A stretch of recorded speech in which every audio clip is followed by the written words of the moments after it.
Good morning, folks. We want to welcome you to our Sunday school time here at the Kerwinsville Christian Church. And we're so glad that each of you are getting up early on Sunday morning in spite of our new routine, and that you are wanting to come and learn a little bit about the whole Old Testament. I know some of you are probably watching this later. We're glad that you're going to take some time. And really, that's the whole purpose of why we're doing the Sunday school time, having it available for you to watch later on Facebook, YouTube, and as well as the church app, because we feel it's very important that you are growing in your understanding of God's Word, and that's why we are focused on the Old Testament survey. And so we're going to be looking at 1st and 2nd Samuel, 1st Chronicles today. In particular, we're going to be looking at chapters 1 through 3 of 1 Samuel, as we look at really the introduction to the whole book, as we are introduced to a prophet. And that's why I've called this lesson The Rising of a Prophet. Now, as we go through this, we're going to try and touch on some cultural things so that you understand what's happening, why people are acting the way they are, and why things are happening as we see them. So I'm going to kind of give that to you. We're not going to read through the passage, although I may refer to passages as we go through our time today. So let's begin. We're going to start in chapter 1, with the birth of the prophet, the birth of Samuel. It goes really up to chapter 2, verses 1 to 10, which is the Song of Hannah. So let's get right into our lesson this morning, okay? So let's begin. First of all, when we come to chapter 1, in the first few verses, we're going to see that we are introduced, the writer introduces the reader to a Levite named Elkanah and his 2 wives. Now, immediately as you're reading the text, you're going to say, George, well, wait a minute, my Bible says he's an Ephraimite. So he's from the tribe of Ephraim. How can you say that he is a Levite? Well, this is where some of the concern is concerning the accuracy of Scripture. We know that Elkanah is a Levite because we see the lineage of Samuel later, and he ultimately is a descendant of Levi.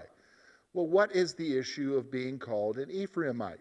Well, that basically is describing where he is from, where he lives. Remember, the Levites were dispersed throughout Israel to have a role, a spiritual role throughout Israel, and this particular Levite, Elkanah, lives in the hill country in Ramah of Ephraim. So that's why we can know for sure that he is a Levite, and he can also be basically addressed as an Ephraimite, but he's not from the tribe of Ephraim. But he has 2 wives. Now, we're going to discuss that here in a moment because that's really important to our discussion today in chapter 1, particularly with the issue going on with Hannah. You say, wow, polygamy, God allowed it? Well, yeah, not because that was what his plan was. We know that his plan has always been one woman, one man for one lifetime. But you're going to see that the situation and circumstances really force them to take another wife. And we're going to see that here in a moment. Here's what's going on. His first wife, Hannah, was barren, and she was tormented by her rival. What do you mean her rival? That would be the second wife. So Hannah was the first wife. And with that, she was not able to have children. Okay, so what does that have anything to do with the fact that he would take another wife? Well, in their culture, you need to understand, there is immense societal pressure for the wife to bear a child. Not just any child, but to bear a male child in order to carry on the family name. That was even true with the Levites. There wasn't necessarily an inheritance for him to claim, as there would be if they were from another tribe, but to carry on the family name in serving the Lord. And she wasn't able to do that. So Elkanah took another wife. Now that wife was able to bear children. and being the rival. And if you want to understand the type of rivalry that exists, you just simply need to go back to Genesis and look at the rivalry that existed between Leah and Rachel. And that's the whole problem with polygamy. There's a rivalry for gaining the interest of the husband. So the first wife was barren, Hannah was barren, and she was tormented by her rival. Now, this creates a crisis for Hannah. So she was grieved by not having children, and Elkanah could not console her. In fact, if you read, it's actually quite interesting if you read verse 8 and you read what Elkanah says. It's like he's not cluing in, but he's like, am I not enough for you? No, you're not enough for her. Her whole basis of being a woman in Israeli society at that point was whether or not she could bear children. And let's remind ourselves of their culture.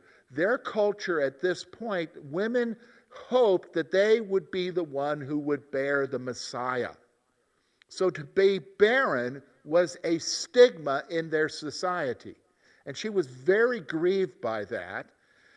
And Elkanah, he is not able to console her. He's not able to console her at all.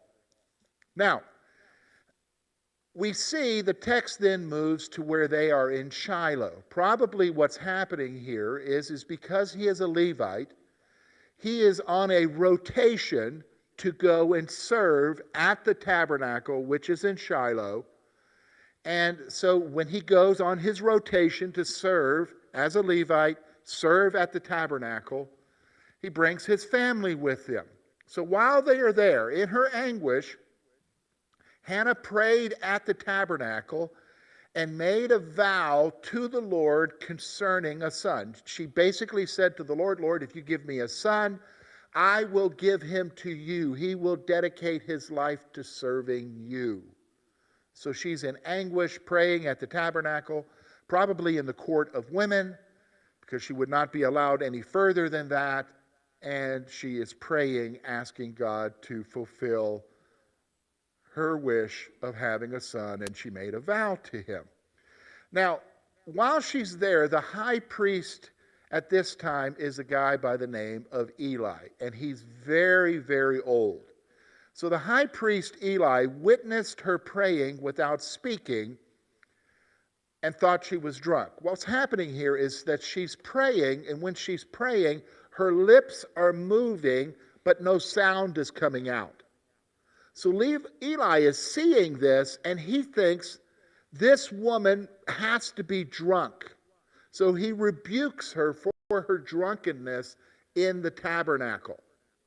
Now, you say, wow, is that possible that he would think she was drunk? Well, we're going to see here in a moment that things are not good in the culture there at the tabernacle at this time. There were abuses by the priesthood, and you're going to see that things are not right there at the tabernacle. So yeah, he probably thinks, here's a woman who's drunk. And he rebukes her. He rebukes her. Now, after rebuking her for her drunkenness, Hannah expressed her grief, and Eli blessed her. So what happens is as soon as he rebukes her, Hannah expresses, no, I'm not drunk. I'm in anguish of heart, and I'm seeking something from God. And he, being the high priest, basically blessed her. Blessed her. In fact, when Eli told her that the Lord would grant her request, that's what he's doing here. He's saying, the Lord give you what you're asking for. She went away no longer sad. In fact, it says from that point on, she went ahead and started eating. She must have been fasting up to that point. She was of grief, wanting to seek God for something. Now, this is an illustration of what some of us would know. We've heard it years ago about the whole issue of praying it through. When you sense, as you are praying about something, that God has heard you, oftentimes people will quit praying about it because they know that God has heard them. This is what's going on here with Hannah. She knows that God has heard her. How does she know that? High priest, spiritual leader of Israel, says God will grant you your request. Now, text goes on and it tells us that the Lord remembered Hannah, And she conceived, and she bore a son and named him Samuel. So the Lord remembered Hannah. She bore a son and named him Samuel. Samuel. Now, after Samuel was weaned, Hannah and Elkanah presented Samuel to the Lord at Shiloh. Now, I need to explain this to you because I don't want you thinking that what happens here is that when the baby is weaned, they're bringing the baby and giving the baby to the temple, to the tabernacle. That's when we think of weaning in terms of today in the United States. In their situation, it was completely different. Children were weaned later, maybe about age 5 or 6, possibly 7. You say, really? Yes, that was their culture. And so probably at the time of his weaning, remember when Isaac was weaned, they had a feast. At the time of his weaning, they brought him and presented him in fulfillment of the vow to the Lord at Shiloh. At Shiloh. Now, that brings us to the end of chapter 1, and I would encourage you to read that whole chapter yourself and see all that's going on there. Then we come to chapter 2. Again, this is in that first section, the birth of Samuel, and we see that Hannah expresses her praise to the Lord, her praise and worship to the Lord, who answered her concerning a son. And you're going to see that she addresses the whole issue of having a rival, which was Elkanah's second wife, And you're also going to notice that this is a beautiful poem that is written, and some aspects of it are quoted later by Mary at her Annunciation in the New Testament. So I just want you to recognize that. Now, then we come to chapter 2, verses 11 through 36, and we're going to see that there is a culture of sin at Shiloh. There's a problem at the tabernacle. There's a problem among the priesthood, and we're going to see that here. So when you come to verse 11, it talks about Samuel in a positive sense, about him growing, but in the background of Samuel ministering to the Lord, the sin of the priesthood is presented. So here's Samuel, he's growing, he's profiting, he's doing well, he's serving the Lord at the tabernacle, but in the background, he is ministering, he is existing in an area where the priesthood is corrupt. The priesthood is not doing well. And so we're going to see a couple of illustrations of that in this passage. So let's talk about them, okay? Very specifically, the priests were taking the choice meats from the sacrifices that were reserved for the Lord. Remember when we went through the Levitical laws and we went through the laws in Deuteronomy? There was specific portions of the sacrifices that were given to the priesthood, and everything else was to be consumed by fire as a sacrifice to the Lord. That included grain offerings, any kind of offerings. The priests were told to take specific things for themselves. Now, here we are in Shiloh. They're not abiding by that. In fact, they've decided that what they're supposed to take isn't good enough. They want portions. They want portions of the Lord's sacrifice that they feel that they should have. And they're doing that. In fact, the text will tell you that their tradition was to put the meat in a pot and bring it up with a fork that was being boiled. And they didn't want boiled meat. Rather, what they wanted was fresh meat. And so they would threaten people at the offering to take from the sacrifice, even before it was consumed by fire, what they wanted. And that was terrible in the sight of the Lord. That was an abomination to them, that they were basically blaspheming the sacrifices to the Lord. And we see that this is going on. Now again, in the midst of this story then, you see then that Eli blessed Hannah and Elkanah, and then it goes on and it tells us that she bore 3 more sons and 2 daughters. So she had 5 more kids beyond Samuel. Isn't that interesting? Isn't that interesting?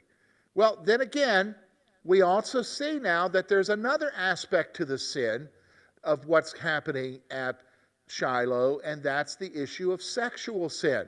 Here we see Eli is rebuking his sons. He rebuked his sons for their sexual sin with women who gathered at the tabernacle. So because it was a tabernacle, there would be women who would be gathering at the tabernacle to worship, and they preyed upon these women. In fact, it's a real New Testament principle to that would be found in 2 Peter chapter 2, where it talks about false teachers, prophets, preying on unstable souls. And so they were preying upon and having sex with women at the tabernacle. And Eli is rebuking them and telling them that God will deal with them. And here's what I want you to see. The sons did not heed the rebuke of their father, for the Lord had determined to kill them. Now that's an interesting thing. Now we might be bothered by that, but you're going to see here in this passage that it's saying very clearly that they're not listening because God had determined to kill them. How's that possible?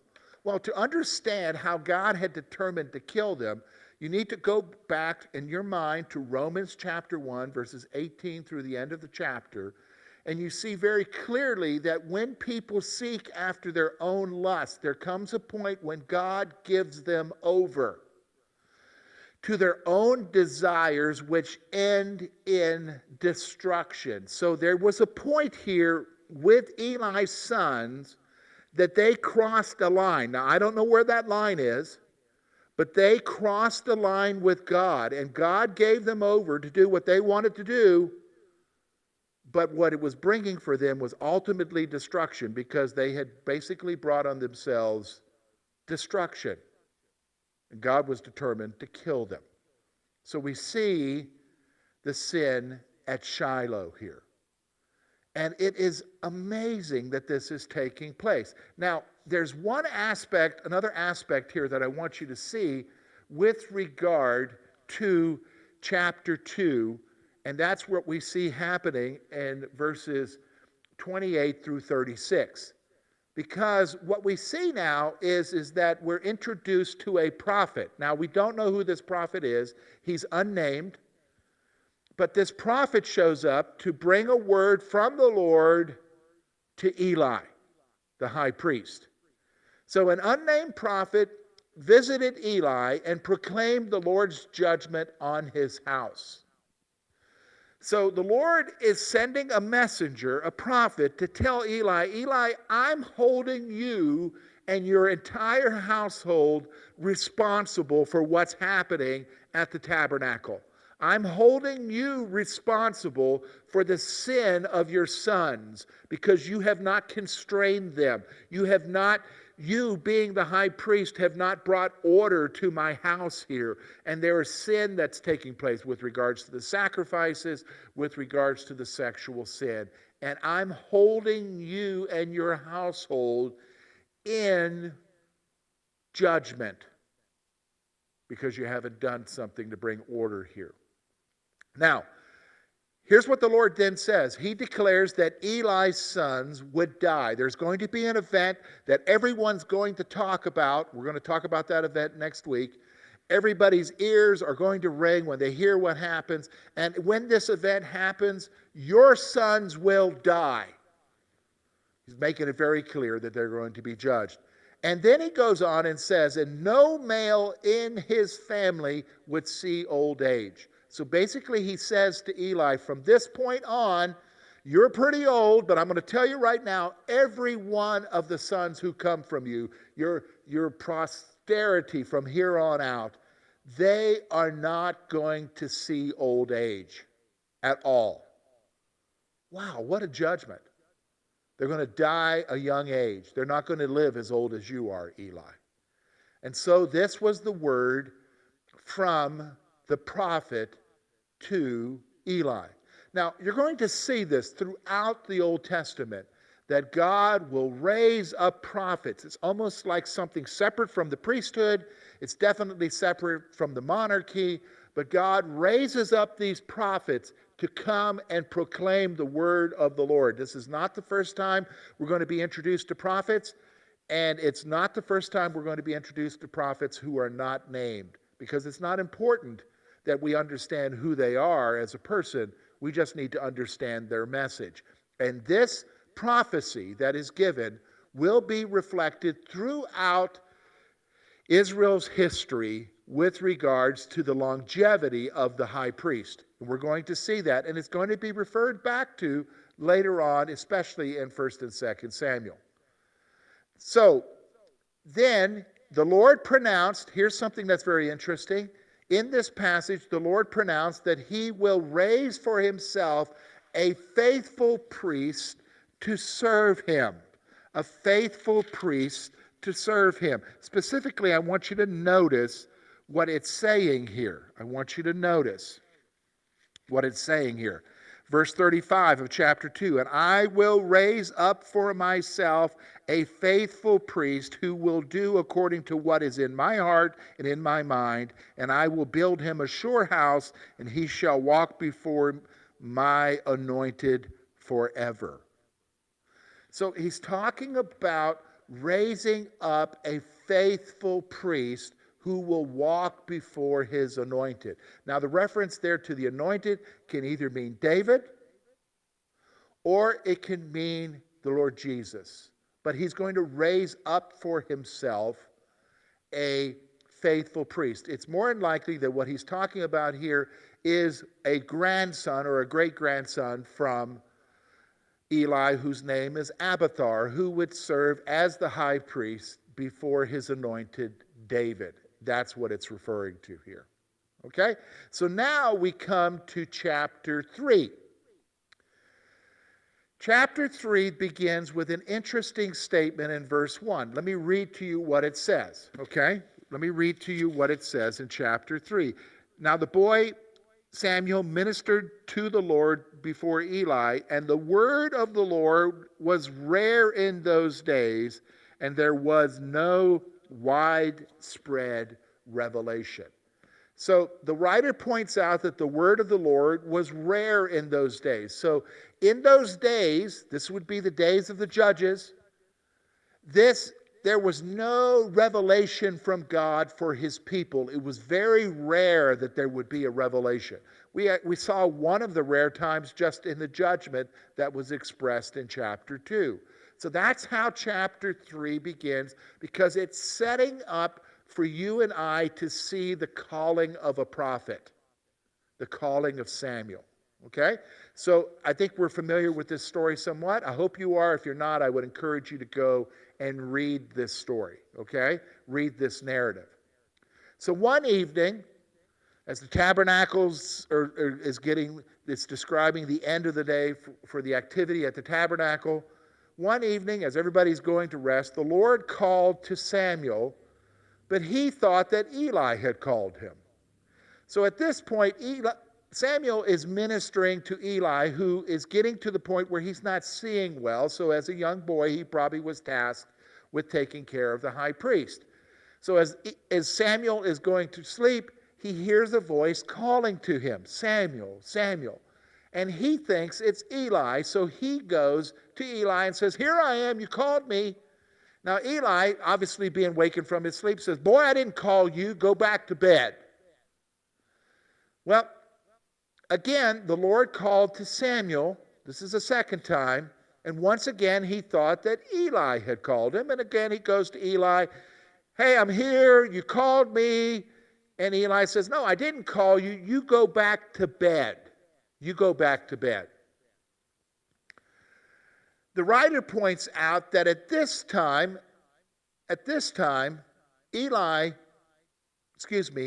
Samuel did not know the Lord. So at this time, Samuel did not know the Lord. Okay, so at this point, he didn't know the word of the Lord. He didn't know how to distinguish the Lord in his life. Isn't that interesting? He's serving, ministering to the Lord in the tabernacle, but at this point he doesn't know the Lord. So after the third calling, same situation, third calling, the Lord calls to him, he goes to Eli. Okay, after the third calling, Eli perceived that the Lord was calling the boy and instructed him. So by this time, Eli is starting to recognize what's going on here. He's not the one calling him, but somebody is. And he's realizing the Lord is calling this boy. And so he instructs Samuel as to what he's to do. The next time he calls you, here's how you respond. Okay? Here's how you respond. So once again, the Lord called Samuel, and he responded to Eli as Eli had instructed him. So he did all that Eli told him. And then what happens then is we then see that the Lord gives a message to Samuel. He gives a message. The Lord revealed that he would bring judgment that he had pronounced on Eli's family. Basically, he's saying to Samuel, Samuel, I'm going to do what I had told Eli earlier through the prophet. I'm going to bring judgment on his family. And that was the message. Now, in the morning, okay, so basically you're a young boy. Think about this. You're a young boy. You get this message from the Lord. He says, I'm going to do what I said I'm going to do. I'm going to bring judgment on Eli, who's the high priest, who is the one that Samuel is ministering to, serving. And here you are in the morning. You got this message. So Eli comes to him and says to him, boy, tell me what he said. Don't you hold back on me. So in the morning, Eli told Samuel to tell him everything that the Lord has shown him. So Samuel told Eli everything, and Eli pronounced that the Lord will do as he wants. Wow, what a response. I mean, if you're getting this news, what do? I think you do what Eli did, and that's simply say, well, the Lord's will be done. That's basically what he's saying. The Lord will do what he said. Because I think Eli in his heart knows that things have not been good and he hasn't done right. Things have not been good and he hasn't done right. Now, when you come then to the end of the chapter, specifically when you come to verses 19 through 21, it makes some statements here about Samuel that I think are very important. First of all, it says that Samuel grew and the Lord fulfilled all that Samuel prophesied. So verse 19 makes it clear that Samuel continues to grow in his relationship spiritually, and when he proclaims a message from the Lord that he has received, God made sure to fulfill everything that Samuel was told to tell. Everything that Samuel prophesied came true. Wow. What a confirmation. In fact, verse 20 then tells us that all of Israel, from Dan to Beersheba, that's all of Israel, recognized that Samuel was a prophet of the Lord. So all of Israel recognized this is a prophet. Everything he says comes to be. And that's going to be significant later, because as we see incidents later, people recognize the role that Samuel has. Okay? And the Lord is confirming his role.